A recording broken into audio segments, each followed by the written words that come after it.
So, ngayon lang tumigil yung ulan guys. And pumupunta ako dito sa aking greenhouse kasi pinang-check ko yung ating mga plants dito. And kung hindi ba sila nasobraan sa ulan. So, yung ginawa ko ngayon is nag-arrange tayo dito sa ating greenhouse. Ang kalat. So, ayun po. And tingnan nyo po yung ground dito guys. Dahil sa 2 weeks na po na ulan dito. So, ngayon medyo maambon pa rin at may medyo ulan-ulan pa rin. So, at least hindi masyadong nakakabasa.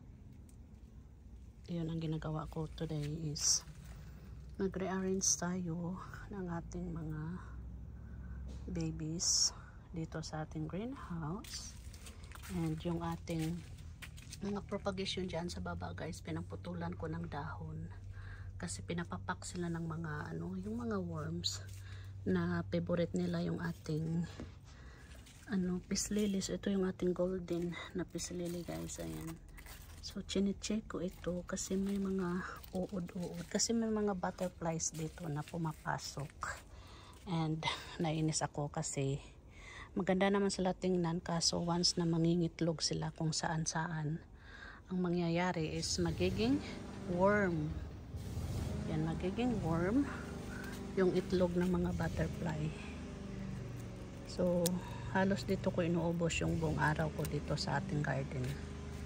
Ayan, nandito po yung ating alugbati dyan sa outside. Ayan, sobrang kapal. Outside po yung ating alugbati. So, yun ang gagawin natin. May mga pa tayo dyan, mga kalat-kalat. So, ito yung ating monkey's tail. Pinasok ko na dito sa greenhouse. Dati doon yan sa labas. So mula nung nag-start ng ulan, pinasok ko sila dito, at least hindi sila direct talaga na nauulanan guys. Kasi minsan maano sila pag na overwater, kasi na minsan nalalanta sila guys. Ang taba-taba pa naman Yan yung ating monkey's tail. Ito yung ating kinakat before na vlog ko ito. Yung kinating natin guys na monkey's tail, and then ganyan na po sila ngayon. So, inihintay ko na mag-flowers kasi sobrang ganda ng flowers dito. And rin ako, nag-more propagation. Ayan po sa taas. Ayan, nilagay ko sila sa taas. So, mayroon akong ginawang mother plant. Pero ang pinaka-mother plant talaga nito ay this one. Ayan, tandang-tanda ko po guys. Ayan Ito yung pinaka-mother plant. So, nakuhaan ko siya kahapon ng 2. Ayan, first pa po yung sugat niya dyan. Ito yung pinaka talaga mother plant. And ayan po yung pinutulan natin dati guys. Ayan. Ayan, may tumupong bago dyan. So aside sa kanya, ayan, mapapansin nyo talaga guys na siya yung pinaka mother kasi tingnan nyo po yung kanyang balahibo, makapal. And then yun nga, aside from this spot na pinaka main talaga na mother plant, mayroon akong ginawa here. So ito yung iniwan ko na hindi ko pinutol. Alala nyo dati may isa ako na hindi pinutol. Or yeah, 3 itong sobrang haba din, isa lang po yung pinutol ko dito. Yan po yung wala pa siyang tumubo. Or hindi ko alam kung mayroon. So ito po yung ito yung ginagawa kong pinaka mother plant, second mother plant. So ayan po yung kanyang top.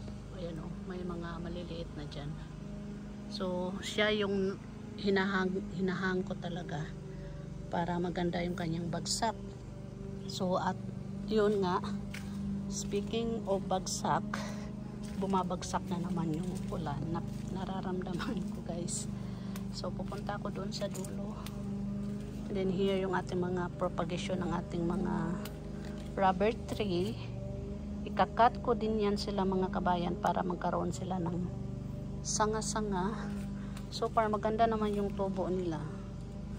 And ito yung ating monstera Letzleriana na nakatira doon sa sunroom dati. At yun nga, since tumatanda na. Buti na lang itong mga kabayan is hindi po siya na hindi pa siya na discover ng mga yung papak na uod. Yan siya, so very mataba. So papakline ko lang siya dyan para magbigay naman ng shade dito sa ating greenhouse, and then doon na po yung sa labas yung mga mother plant ng ating mga rubber tree. Then may mga tanim po tayo dyan sa loob ng ating espabat. And then dito, yan, meron pa yan doon guys. So medyo maingay sa banda doon kasi nagmower po yung aming kapitbahay. So hanggang dito lang tayo, hindi muna tayo lalabas. And then doon po yung ating ibang mga cactus. So ayan, hindi ko alam kung saan mag-umpisa, diba? Ayan, ito din yung ating pidatum na pinapaklim ko din siya dito guys, kasi gusto ko yung parang may jungle siya, may jungle looks. Ayan yan po yung niya, pinakapuno guys. Ayan ng ating pidatum, tapos dalawang sanga, and then here pinatawid ko na siya dito guys. Ayan, pinapatawid ko na yan siya, and mayroon din akong pinapalaki na, tingnan nyo yung sa sobrang ulan guys. Ayan, mayroon din akong pinapalaki na golden photos, dito po siya sa likod. Ayan, o diba, ito yung pinapalaki ko. So from cuttings, pinapapak din ito ng uod, kaya sa may bandang dyan wala na po siyang mga dahon kasi inaalis ko. Sobrang laki ng uod, yung pag ready na po siyang lilipad. So yan ang ating ganap. So later on magka-cuttings ako ng ating mga flowers. Ika-cut ko na yan sila guys, yung mga flowers dyan. And yun, so dito muna tayo, arrange tayo dito kasi nung pumasok ako dito kanina guys, nahulog itong aking propagation ng ating monstera na lanyata. Nahulog siya, din pinapapak din ito ng uod, kaya ayun, kinat ko din yung mga dahon dyan, diba, salbahe ng mga uod. And then this one also is, ito yung pinaka mother plant ng ating monstera. So mabuti nga ito, hindi pa siya nakikita ng mga uod. Ayan, pero yun nga, kailangan talagang keep an eye always dito guys. Ang ganda pa naman ito. So ito yung first propagation natin. Ayan, and then meron din akong isa, dalawa yung na-propagate ko nandoon. Basta dyan, sinukso ko dyan. So yun ang ating mga, ayan yung ating mga aglaw dyan. Very established na po yung ating mga aglaw. So sinisave ko sila dyan. Naulan na naman sila, pero hindi talaga masyado, but yan, okay lang. And then ito yung ating mga kalateya na rattlesnake. Dati malaki yung pot na pinagtamnan ko dito, at then na-realize ko na ang tagal nilang tumubo kasi sobrang laki yung pot, tapos maliliit pa lang silang. Ginawa ko is nilipat ko sila dito sa yan, small na pot. So tingnan nyo, di ba, parang maganda na sila tingnan. Ayan, then may mga malalaki pot din tayo dyan.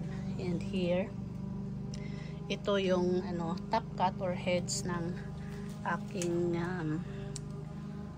pink princess before.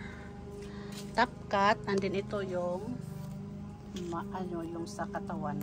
Ayan, and yung mga propagation dyan is, ayan, nandito sila guys. So ililipat ko yan sila. Titingnan ko kung saan sila, dito ko sila ilalagay kasi yung ating snow queen is nililipat ko na siya dito. Ayan.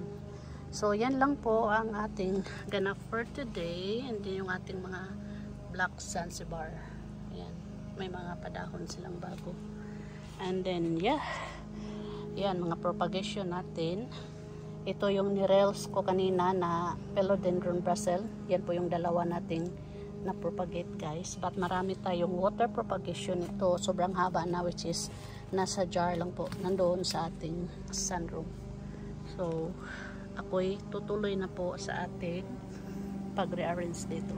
Thanks everyone.